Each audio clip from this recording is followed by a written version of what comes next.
Kaya hindi naman normalize yung pagtawag ng bading, bakla. Kasi nga ginagamit siya as insult na parang, sige nga, kiss mo nga yan. Kiss mo nga yung babae na yan. Sabi mo nga, lalaki ako. Oo, Diba? lalaki ako matigas. Pag hindi mo nasabi, bading Bading. ka, bakla, ganon. Ano ba, bakit yung ina-associate yung salitang bakla sa pagiging mahina? Diba? Ina-associate yung pagiging mahina sa mga babae. So, I guess, yun yung root Dun yung nun. Na parang, pinanggagalingan. kung lalaki ka na, bakit gusto mo pang maging mahina? Bakit gusto mo pang maging babae? Parang ganon. Oo nga, no? Makes Diba? sense, ha?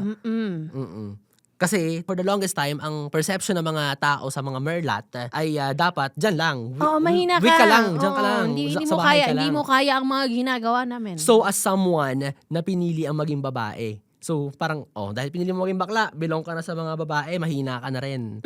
Ganon yung Ewan ko sa ibang lalaki, ba't takot na takot sa pagiging feminine?